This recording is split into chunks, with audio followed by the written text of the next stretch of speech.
Welcome back to the weekly Neovim Plugin video series, everyone. This week we will be covering Mason, a plugin manager for LSPs.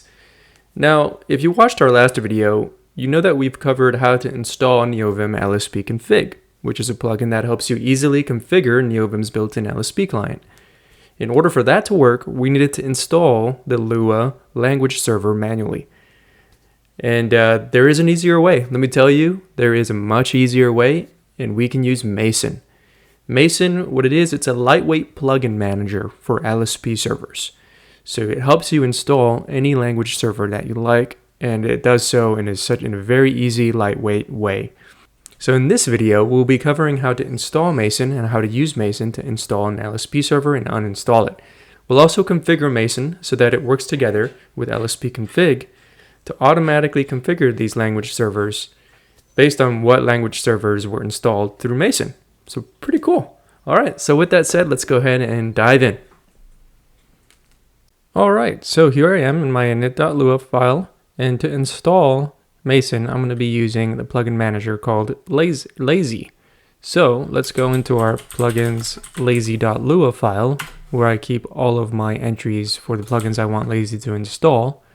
And if you haven't watched my video on Lazy, it's definitely worth a watch. I'll link it in the top right corner. So once these lines that I have selected are uncommented, so I'm going to uncomment that using GC, the comment plugin, then this will tell Lazy to go ahead and install these plugins. Awesome. So let's go ahead and restart Neovim here. Restart Neovim. And you'll see here that Lazy has in fact installed Mason and Mason LSP Config. Awesome. All right. So clear that, open up plugins Lazy again, and that is all there is to it. All right. So now let's jump into configuration. As I mentioned earlier, we're going to configure Mason so that it works together with LSP Config to configure all of the language servers that I have installed through Mason. So let's open up Telescope, type plugin configs, and hit enter to go into that file. Shift G to go all the way to the bottom where I have kept these configurations. Now I'm going to do Z, capital N, to code fold some of these lines to make it look a little nicer. That's the UFO plugin. All right, so previously what we had before was this line here, which has require LSP config Lua ls.setup, Lua ls being the Lua language server. So this is what we had to install manually in the previous video, and we had to manually configure it too, or manually tell LSP config that we're configuring Lua ls. We no longer need that. So we're replacing this line with these lines here, and we'll walk through it. So first, we're requiring Mason. Then we're requiring Mason LSP config. And then we're requiring Mason LSP config and then calling the setup handlers function. And what this does is going to loop through all of the LSPs that you have installed through Mason and call this handler function. So in our case, the handler function is require LSP config server name, which is gotten through the through Mason itself, .setup. So this automatically will configure the language server for us. So pretty cool. Great. So now that we have everything installed and configured, let's go ahead and restart Neovim and go back to the inu.lua file.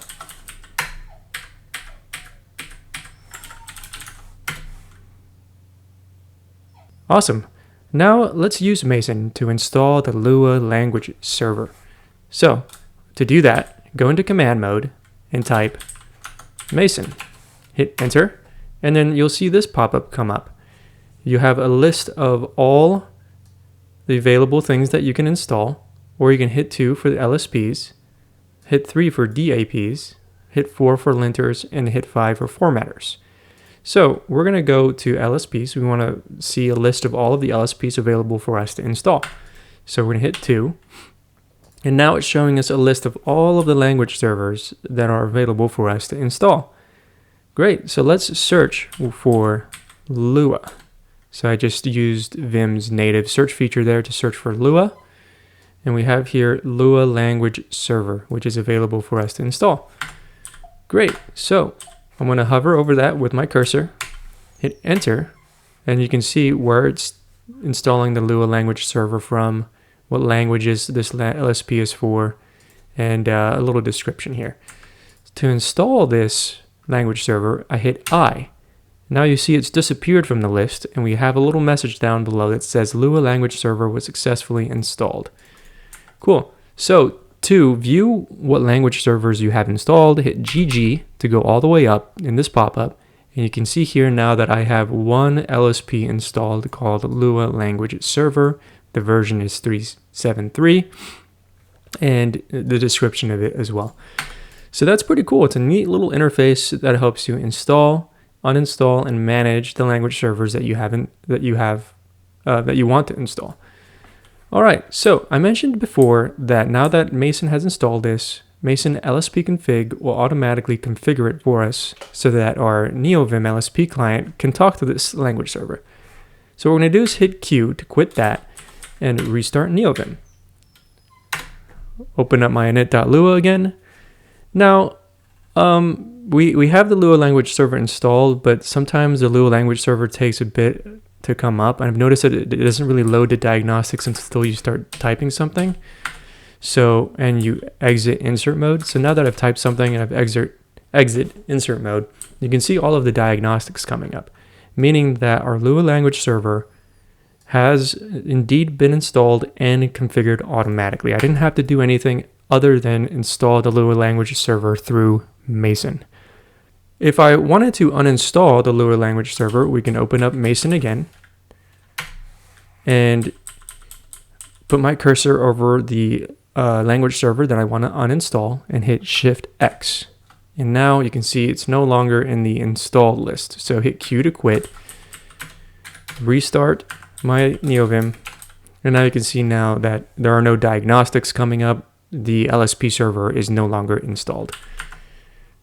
So there you have it, folks. That is Mason in a nutshell. I hope that you have enjoyed these videos. If you have, please like and subscribe. And if you want to check out all of these Neovim configurations, I have left a link to the GitHub down below in the description. So with that, have a happy new year, and I wish you well.